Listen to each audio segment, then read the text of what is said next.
नमस्कार बच्चों, कैसे हैं भाई आप सब। आशा करता हूं कि आप सब अच्छे से होंगे, स्वस्थ होंगे, मस्त होंगे और अपनी अपनी स्टडीज़ में व्यस्त होंगे। होना भी चाहिए। अपने आप को पॉजिटिव कामों में बिजी रखना भी एक अच्छी स्ट्रेटजी होती है नेगेटिव चीज़ों से बचे रहने के लिए, है ना। तो बिल्कुल आप पॉजिटिव बने रहें, क्योंकि जब आप पॉजिटिव रहते हैं तो आपकी बॉडी में अच्छी चीज़ें जनरेट होती हैं, अच्छी वाइब्स आती हैं और आपका सब कुछ अच्छा होता है। और जब आप निगेटिव विचारों से घिरे रहते हैं तो बहुत मुश्किल हो जाती है ज़िंदगी, है ना। तो चलिए, डेली आप हम लोगों के साथ बने रह करके नई चीज़ों को सीखते जा रहे हैं, ये बहुत अच्छी बात है। ओके, तो सीखने और सिखाने के इसी क्रम में मैं संतोष पांडे सीएलसी सीकर से आपका एक बार फिर से स्वागत करता हूं आज के इस वीडियो लेक्चर में। और हम लोग लास्ट क्लास में पढ़ रहे थे किस चीज़ को, एचआईवी के स्ट्रक्चर को हम लोगों ने देखा था। और अब एचआईवी का इन्फेक्शन और उससे रिलेटेड और जो चीज़ें हैं वो सब बातें आज के इस लेक्चर में हम लोग डिस्कस करेंगे। क्लियर? तो बिना टाइम को वेस्ट किए चलिए स्टार्ट कर लेते हैं, है ना। आइए शुरू करते हैं। तो आप देखेंगे एचआईवी का मानव शरीर में संक्रमण। तो आप देखेंगे एचआईवी का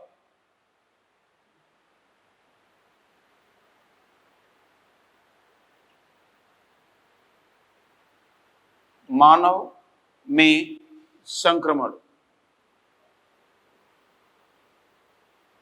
अब हम इन चीजों को देखें तो ये कैसे होता है, तो आप ध्यान दें, ये 4 प्रकार से संभव हो सकता है। तो आप देखेंगे ये हो सकता है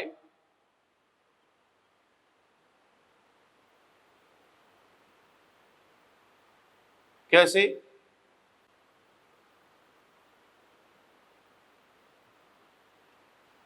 देखेंगे संक्रमित व्यक्ति के साथ असुरक्षित यौन संबंध से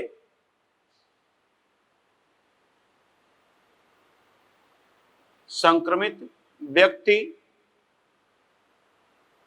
के साथ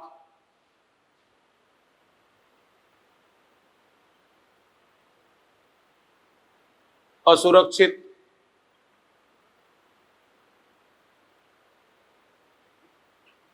लैंगिक संपर्क से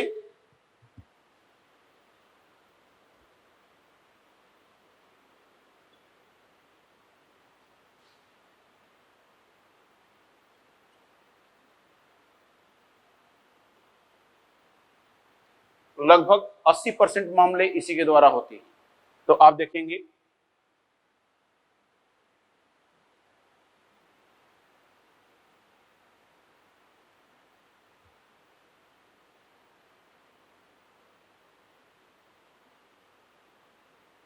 इस तरह से आप देख पाएंगे, है ना।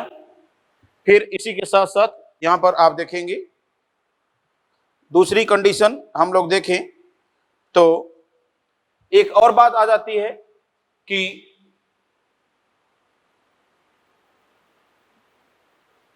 संक्रमित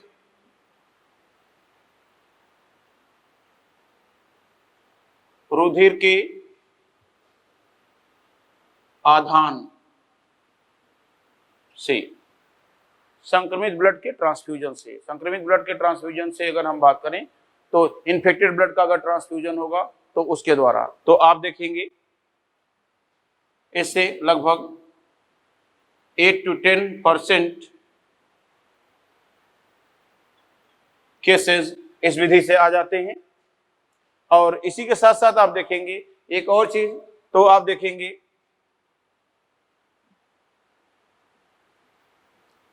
संक्रमित माता से भ्रूण को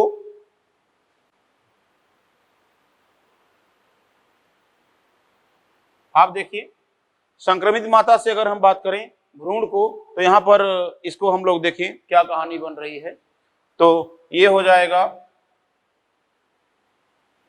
लगभग, यहां हम बात कर लें अपरा द्वारा, तो इसमें हम बात करेंगे तो लगभग 1% के आसपास, 1 से 2% केसेस, ठीक है ना। और इसी के साथ साथ हम देखेंगे कि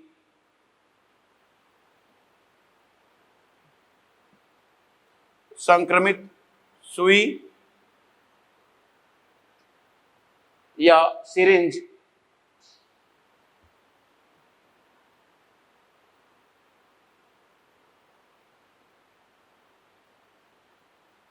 के उपयोग से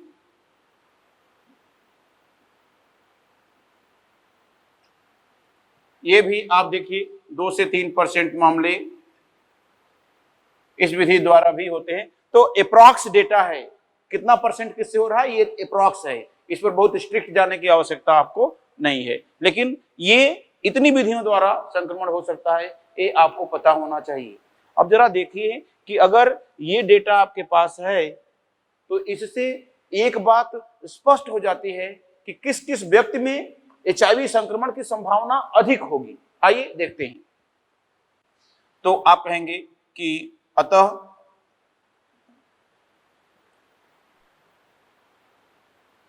निम्न प्रकार के लोगों में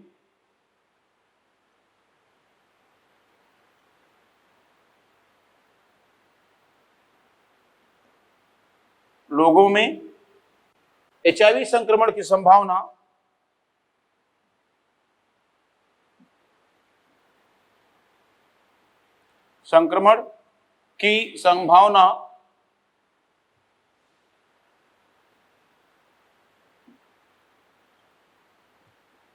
अधिक होगी।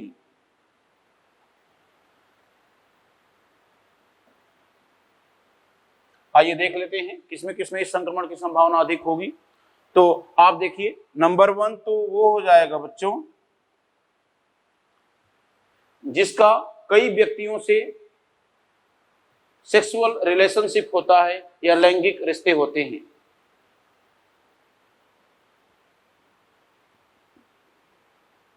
जिसका कई लोगों के साथ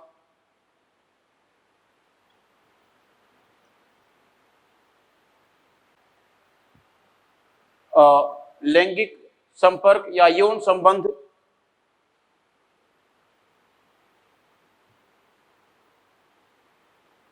यौन रिश्ते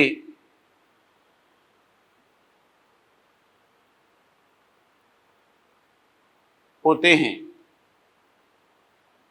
एक तो हो गई ये बात।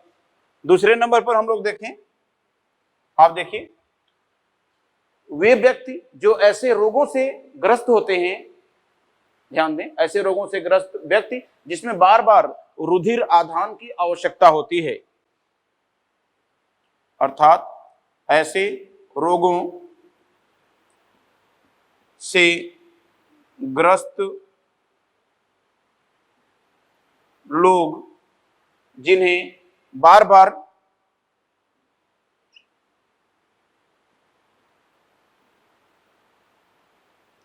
रुधिर आधान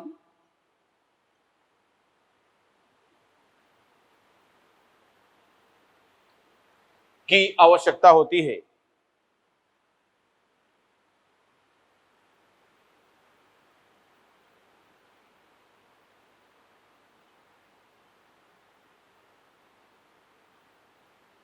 ये फिर इसी के साथ साथ देखेंगे जैसे ध्यान दें इसमें कौन आएगा, जैसे ब्लड कैंसर का रोगी आ जाएगा, जैसे थैलेसीमिया का रोगी आ जाएगा, जैसे क्रोनिक एनीमिया का रोगी आ जाएगा, जैसे किडनी फेलियर का रोगी आ जाएगा, जैसे सिड का रोगी आ जाएगा, जैसे ब्लड कैंसर भी शायद मैंने बोल दिया है तो उसका रोगी आ जाएगा। तो इस तरह से ये कई प्रकार के रोगी हैं जिनमें बार बार रिपीटेड ब्लड ट्रांसफ्यूजन की या रुधिर आधान की या उन्हें रुधिर चढ़ाए जाने की आवश्यकता होती है शरीर में। ऐसे लोगों में भी HIV संक्रमण का रिस्क अधिक होता है।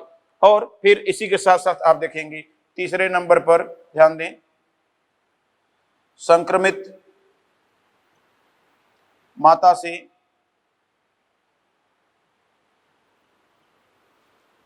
पैदा होने वाले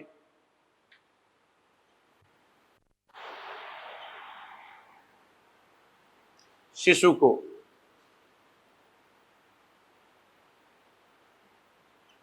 और इसी के साथ साथ लास्ट में आप देखेंगे कि समूह में सुई एवं सिरिंज के माध्यम से अंतःशिरीय विधि से नशा करने वाले नशेड़ियों में, अर्थात वे नशा करने वाले व्यक्ति जो ड्रग्स को शिराओं के भीतर, वेन्स के भीतर एक ही सिरिंज के द्वारा सामूहिक रूप से उपयोग करते हैं। तो आप लिखेंगे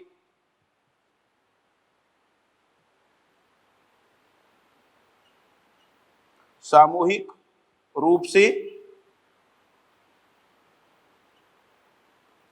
नशा, एक मिनट, सामूहिक रूप से अंतःशिरीय विधि द्वारा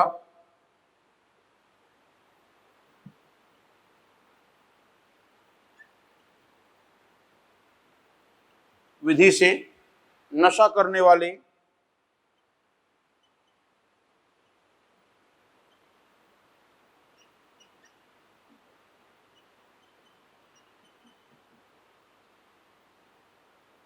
लोगों में। तो ये कहानी हो जाएगी और इस कहानी की बात करेंगे तो ये 4 तरह के लोग में HIV संक्रमण की संभावना निश्चित रूप से अधिक होती है। अब सवाल उठता है कि लैग पीरियड या उष्मायन काल क्या होता है। तो इसमें आप देखेंगे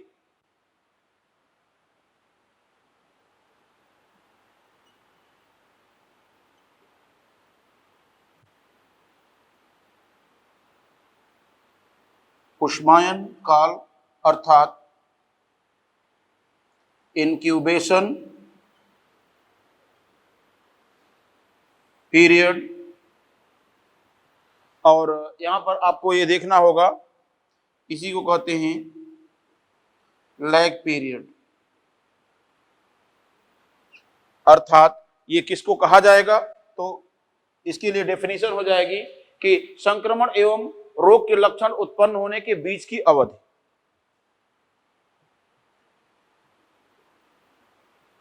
संक्रमण व रोग के लक्षण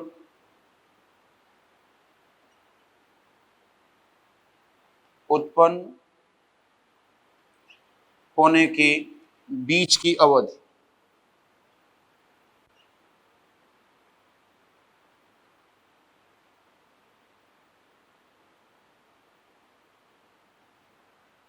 ध्यान दें, जो 15 महीने से 6 वर्ष के बीच हो सकती है, परंतु सामान्यतः 5 से 10 वर्ष के बीच देखी जाती है। तो आप लिखेंगे जो 15 महीने से 6 वर्ष के बीच हो सकती है,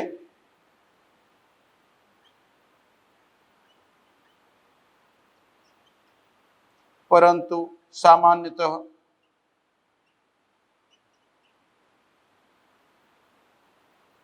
5 से 10 वर्ष होती है। तो ये देखेंगे आप लोग, ये कुछ डेटा है। अब इसके बाद में यहां पर आप देखेंगे कि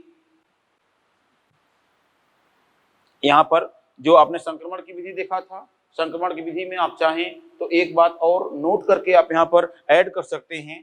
नोट करके यहां पर आप लिख सकते हैं कि HIV का संक्रमण तब होता है जब संक्रमित शरीर का द्रव, ध्यान दें, संक्रमित शरीर का द्रव दूसरे शरीर के द्रव से संपर्क करता है, अर्थात बॉडी फ्लूइड का कांटेक्ट जब तक 2 लोगों के बीच में नहीं होगा तब तक इसका संक्रमण नहीं होता। तो आप कहेंगे कि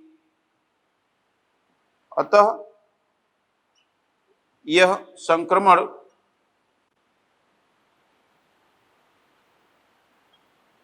दो लोगों के शरीर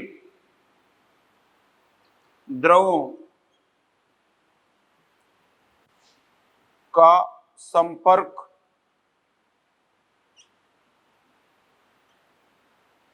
होने पर ही होता है।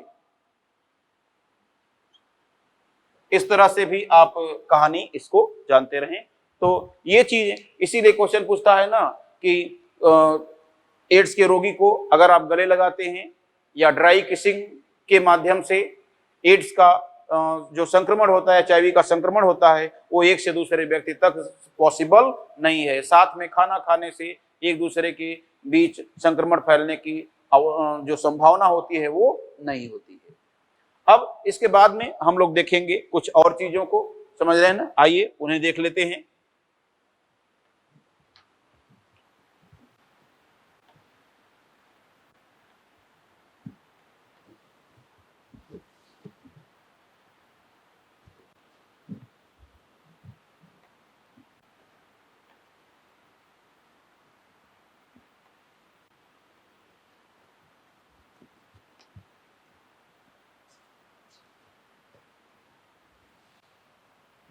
बच्चों, अगली बात हम लोग देखेंगे कि संक्रमण के पश्चात कैसे एचआईवी शरीर में रोग को विकसित करता है या कैसे यह एचआईवी शरीर में अपनी संख्या को बढ़ाता है। तो आप लिखेंगे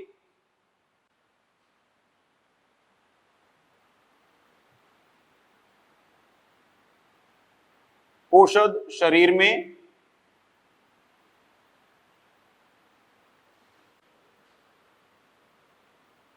एचआईवी का गुणन व रोग का विकास,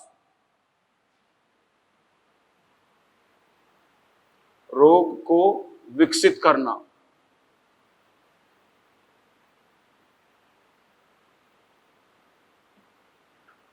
अब यहां पर अगर हम लोग देखेंगे तो इसे हम लोग बोल सकते हैं कि इट इज द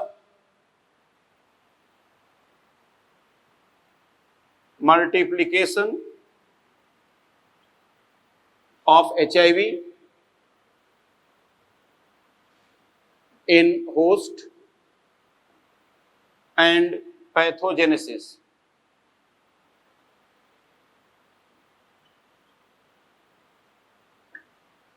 ये कहानी हो जाएगी।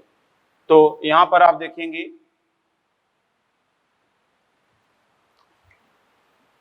ये चीजें आपने देख लिया, समझ रहे हैं आप। तो इसमें दो चीजों को हम लोग और करें, देखेंगे कि कैसे। तो इस चीज को समझने के लिए हमें आगे देखना होगा। एक एनसीईआरटी का जो डायग्राम आपने देखा हुआ है उसी की चर्चा हम लोग यहाँ पर आगे बढ़ाएंगे। तो जैसे आपने नोटिस किया होगा कि इस तरह की एक सेल बनी हुई है,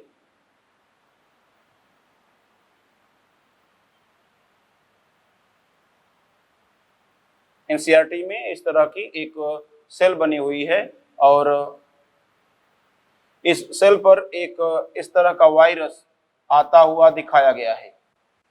यहाँ इसका न्यूक्लियस दिखाया गया है और यहाँ इस सेल के डीएनए दिखाए गए हैं।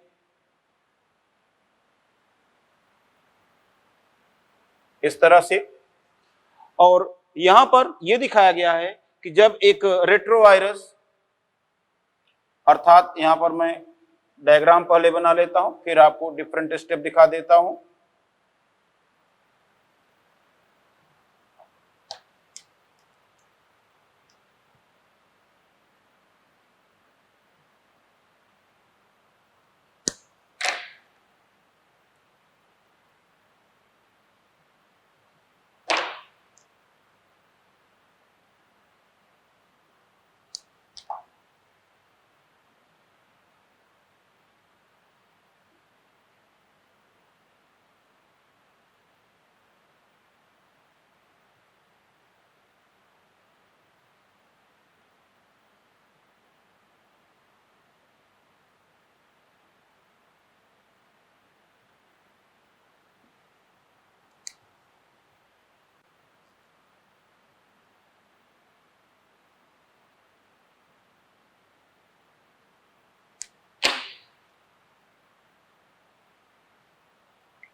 जी हाँ, यहाँ पर आप एक लाइन लिखेंगे कि यह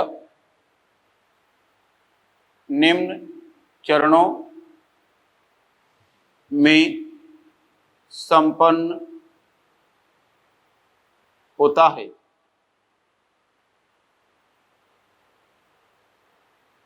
यस, अब ये कैसे संपन्न होता है, तो इसके लिए आप देखेंगे जो पहला स्टेप है हम यहाँ पर लिखने की कोशिश कर रहे हैं।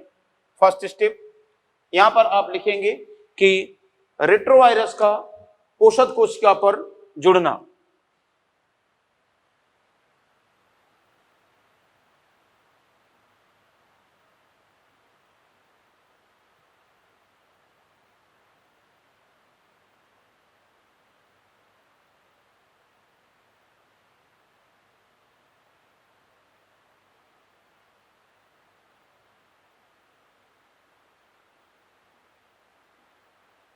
ये पहला स्टेप हो गया।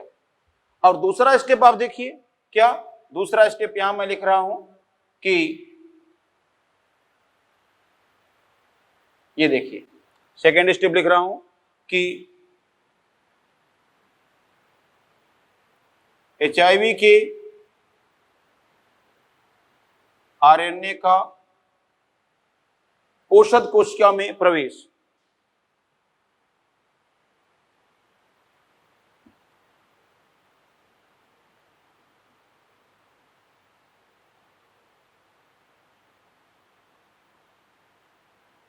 प्रविष्ट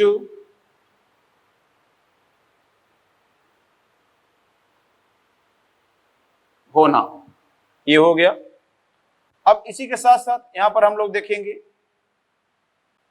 कि यहां पर आप देखेंगे ये जो प्रोसेस है, RNA से वायरस का DNA बन रहा है, तो इसको हमने यहां पर लिखा कि वायरल DNA। अब आप जरा सा देखिएगा, तो ये वायरल DNA हो गया, तो यहां स्टेप क्या आ जाएगा, यहां पर हो जाएगा रिवर्स ट्रांसक्रिप्शन।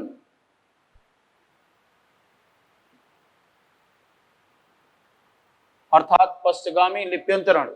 और इसके बाद में आप देखेंगे, इसको हम लोग लिखें कि वायरस या विषाणु RNA से रिवर्स ट्रांसक्रिप्टिव एंजाइम की सहायता से विषाणु DNA का निर्माण। तो यहां पर मैं लिखने जा रहा हूं, आप देखिए ये तीसरा स्टेप हो जाएगा जी। आप देखिए ये थर्ड स्टेप मैं लिखने जा रहा हूं कि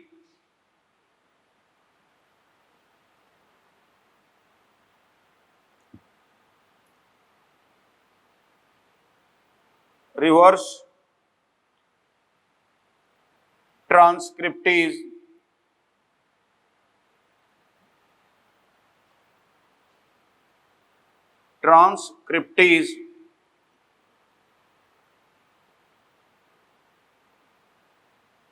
एंजाइम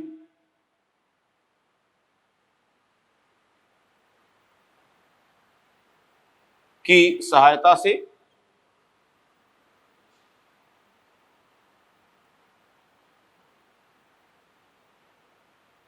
विषाणु DNA का निर्माण। ये थर्ड स्टेप हो जाएगा।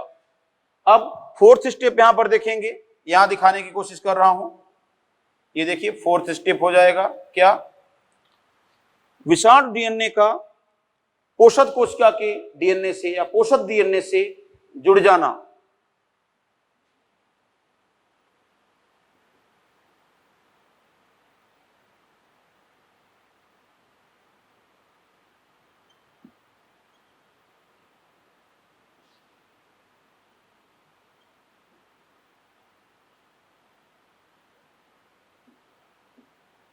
जुड़ जाना।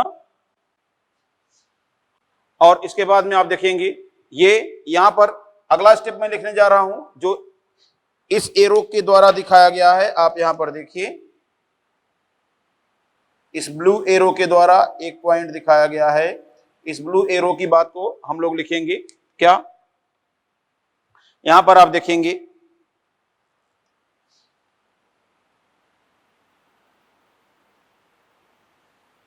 इस लाइन के थ्रू दिखाने की कोशिश कर रहा हूं, ध्यान से समझिएगा।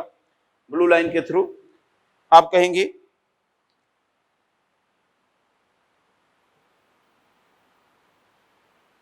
विषाणु डीएनए द्वारा पोषक डीएनए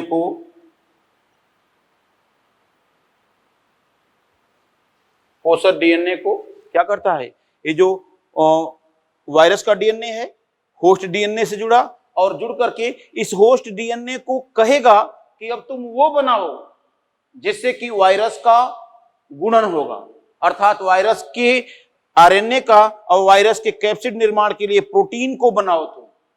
अर्थात यहां पर देखिए विषाणु डीएनए द्वारा पोषक डीएनए को निर्देशित करके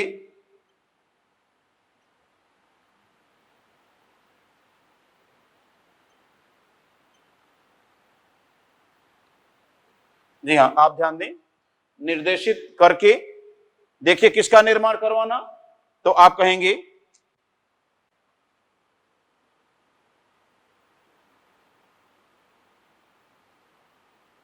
विषाणु के गुणन के लिए पदार्थों का निर्माण करवाना।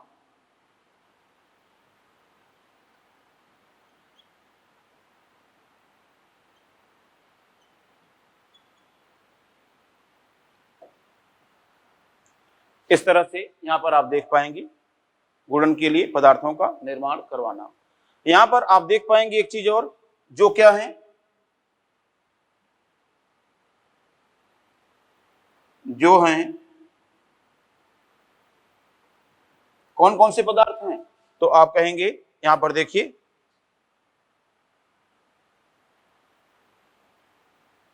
मैं नीचे की ओर थोड़ा सा लेकर के इसको दिखा रहा हूं।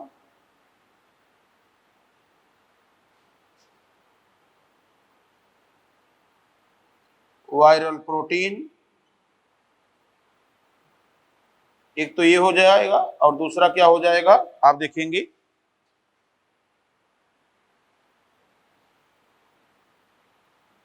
Viral RNA.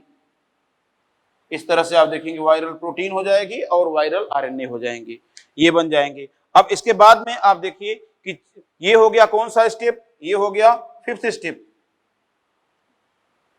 और इसके बाद लास्ट हम लोग देखेंगे क्या, ये देखिए 6वां 6th स्टेप की बात करेंगे, तो आप कहेंगे पोषक कोशिका में वायरस का गुणन या पोषक कोशिका में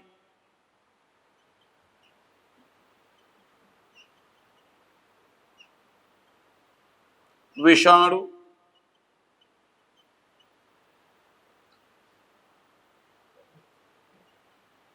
का गुणन। तो ये चीज आप देखेंगे, और लास्ट में आप देखेंगे ये क्या है, तो आप कहेंगे ये हो जाएगा 7 स्टेप, क्या, विषाणु का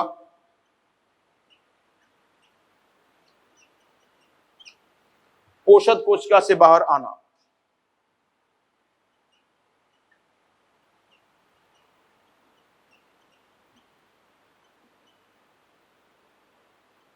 बाहर मुक्त होना।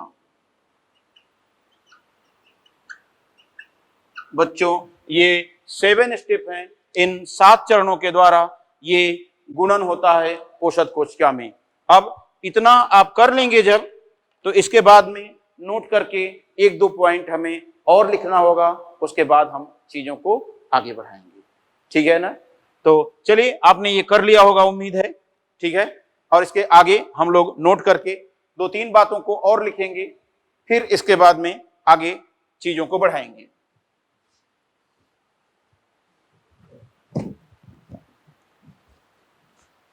हाँ जी, नोट करके जो पॉइंट हम लिखने की कोशिश कर रहे हैं वो ये है, ओके। आप ध्यान दें, सबसे पहले एचआईवी मानव की जिस कोशिका में मल्टीप्लाई करता है या जिसे संक्रमित करता है वो होती हैं मैक्रोफेजेज। तो आप लिखेंगे सर्वप्रथम एचआईवी का संक्रमण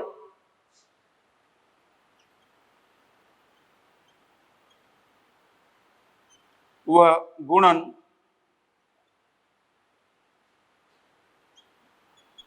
हमारी महाभक्षकांड कोशिकाओं में अर्थात मैक्रोफेज कोशिकाओं में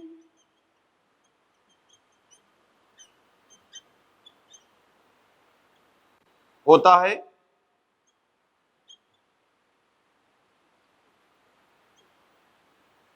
लेकिन जब एचआईवी मुक्त होता है मैक्रोफेज से तो मैक्रोफेज डैमेज नहीं होती, क्योंकि मैक्रोफेज इतनी एक्टिव और इतनी स्ट्रांग होती हैं कि वो इसके मल्टीप्लिकेशन के प्रभाव को भी झेल लेती हैं और लंबे समय तक जीवित रह सकती हैं।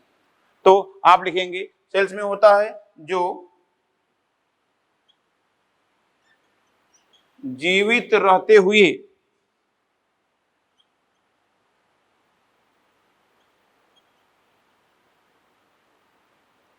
एचआईवी फैक्ट्री के रूप में कार्य करती हैं।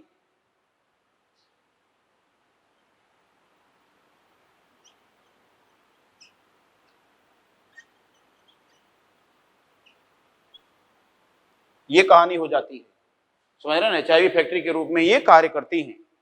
अब यहां पर आगे आप देखेंगे, आगे देखेंगे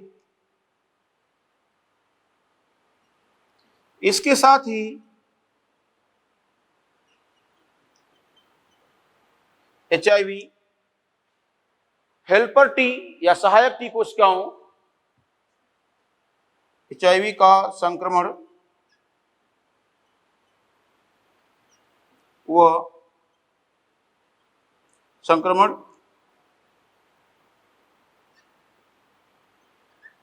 हेल्पर टी सेल्स में हो जाता है।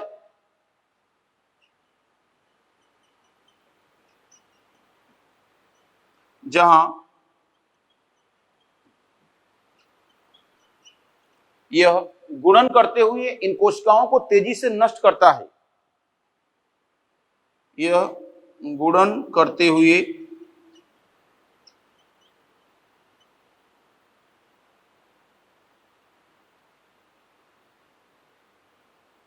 इन कोशिकाओं को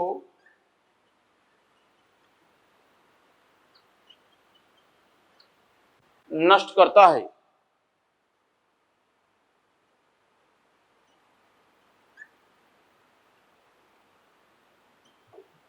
ये तो इस तरह से आप देखेंगे और ध्यान दें, जब इन कोशिकाओं की संख्या में महत्वपूर्ण कमी आ जाती है, अर्थात इनकी संख्या 200 हेल्पर टी लिम्फोसाइट प्रति घन मिलीमीटर रुधिर से कम हो जाती है, अर्थात जब ब्लड के 1 मिलीमीटर रुधिर, ब्लड के 1 मिलीमीटर मात्रा में इन कोशिकाओं की संख्या 200 से भी कम आ जाती है, तब इस रोग के लक्षण उत्पन्न होते हैं। तो आप लिखेंगे नष्ट करता है तथा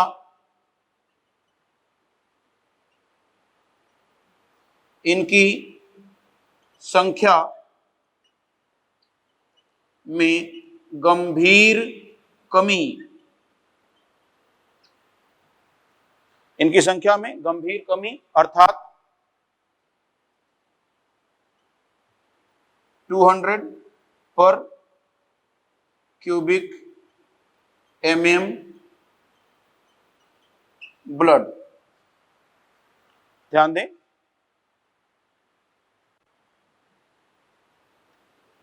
200 mm क्यूबिक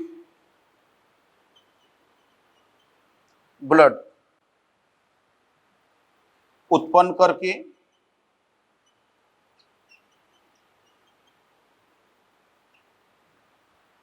रोग के लक्षणों को जन्म देता है।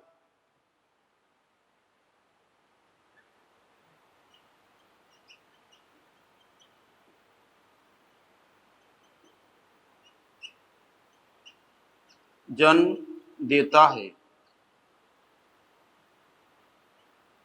अब ये रोग के लक्षण क्या है? ये रोग के लक्षण हैं, आप देखिए, that is ARC and AIDS। ARC और एड्स। अब ARC क्या है और एड्स क्या है, आइए उसकी बात कर लेते हैं।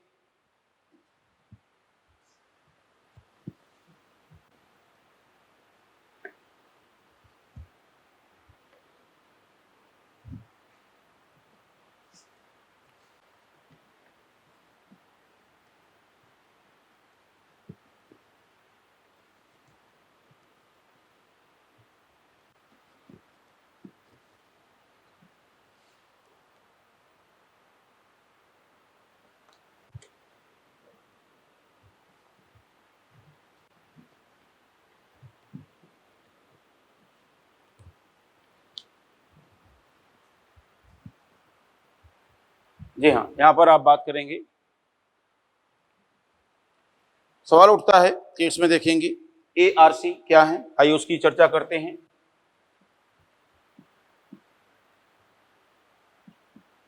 ARC, AIDS related complexes.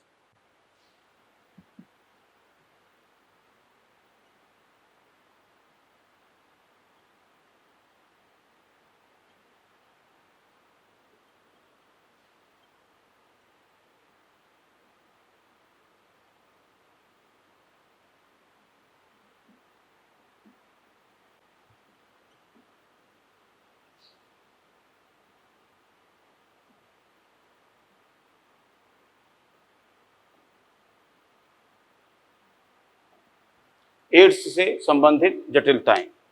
अब ये कहानी आपके पास अगर हो रही है, ये कहानी ध्यान दीजिए, ये देख रहे हैं आप, तो इसको थोड़ा सा समझ के चलना होगा कि ये क्या है।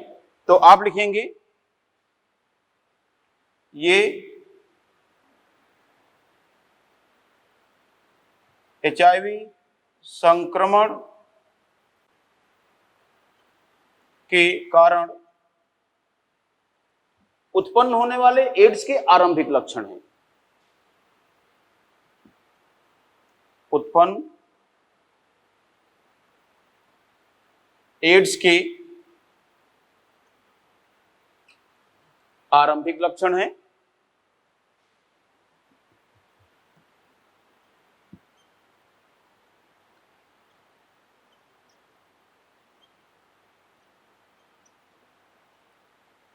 जिसमें सम्मिलित होते हैं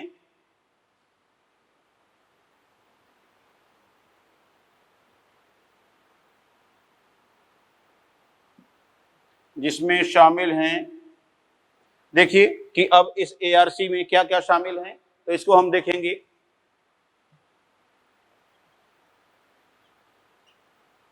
जी हाँ, इसमें लिखेंगे ज्वर के झटके,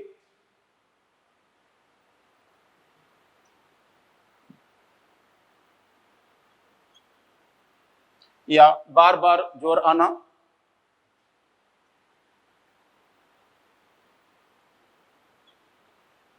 ज्वर का आना, ये हो जाएगा। दूसरे नंबर पर देखेंगे डायरिया या अतिसार,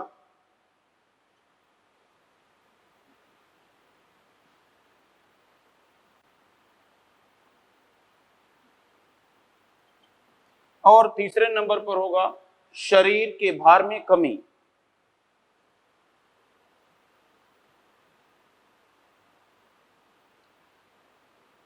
निरंतर कमी आना तथा कुछ मौकापरस्त संक्रमण।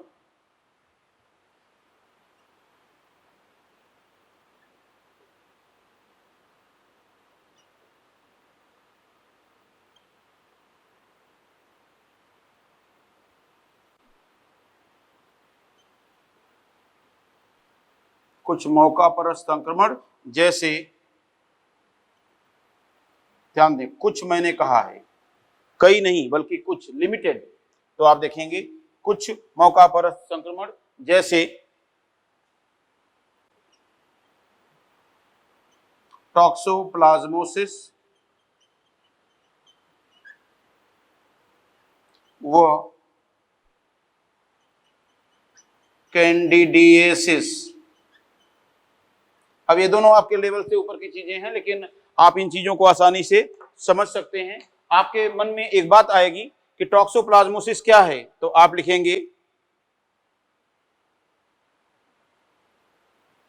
टॉक्सोप्लाज्मा नामक प्रोटोजोन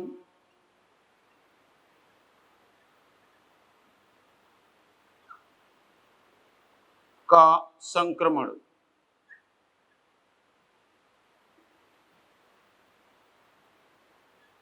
एक तो ये कहानी हो जाएगी, और दूसरे नंबर पर यहां पर हम लोग देखेंगे कैंडिडिएसिस में, तो आप कहेंगे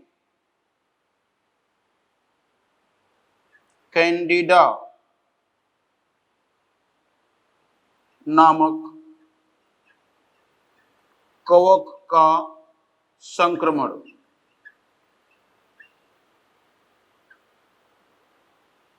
अर्थात यहां पर हम लोग देखें कि जो ARC है, अर्थात एड्स रिलेटेड कॉम्प्लेक्सेज, इनमें ये कुछ इनिशियल सिम्टम्स आते हैं और कुछ मौका पर संक्रमण अर्थात अपॉर्चुनिस्टिक इन्फेक्शन भी आते हैं, तो इनको हम यहां पर देखेंगे। अब इसके बाद एड्स में क्या होता है, एड्स की बात कर लेते हैं, तो आइए उसकी बात कर लेते हैं। समझ रहे हैं ना?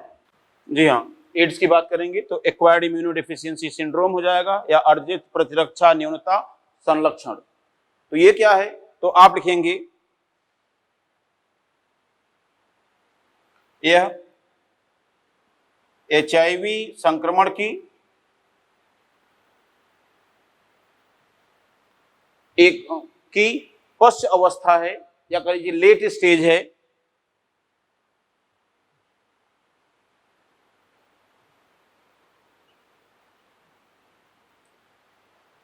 जिसमें लगभग 24 प्रकार के मौका परत संक्रमण शरीर में दिखाई दे सकते हैं। क्या कहेंगे, जो लगभग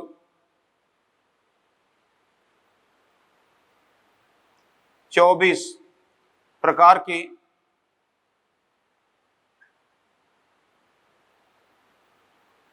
मौका परत संक्रमणों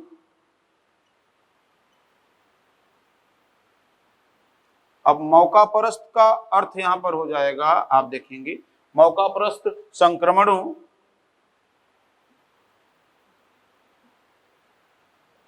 अर्थात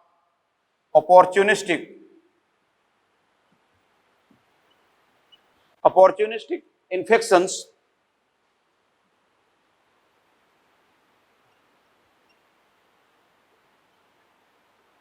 द्वारा अभिलक्षित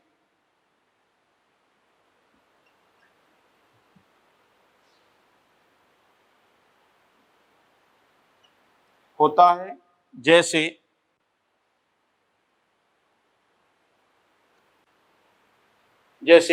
ध्यान दें,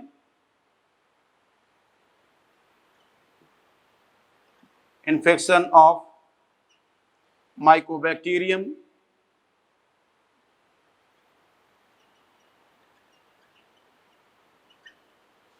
TB इन लंग्स। इसी के साथ साथ आप देखेंगे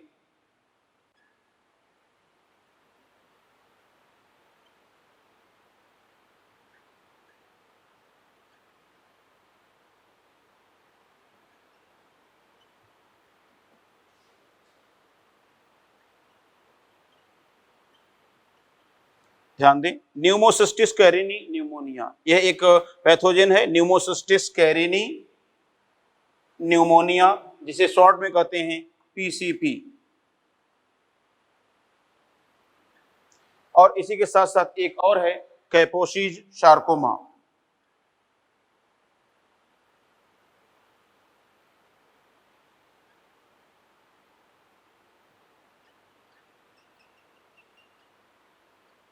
या KS। तो इस तरह से आप देख पाएंगे ये कुछ मौका परत संक्रमण यहाँ पर इसके केस में पाए जाते हैं। तो ये हुई बात सिम्टम्स तक की, और इसके बाद में आगे हम लोग डायग्नोसिस और थेरेपी की जो बात होगी उसको हम लोग अगली क्लास में स्टार्ट करेंगे। अगली क्लास में ही हम लोग कैंसर को भी स्टडी करेंगे, ठीक है ना। तो ये 2 चीज़ें हैं, आगे हम लोग नेक्स्ट क्लास में देखते हैं। क्लियर है बच्चों? तो इस तरह से आज की क्लास को मैं यहाँ पर बाइंड अप करना चाहूँगा। मिलते हैं आपसे एक बार फिर से अगली क्लास के लिए। ओके, तब तक के लिए जय हिंद, जय CLC।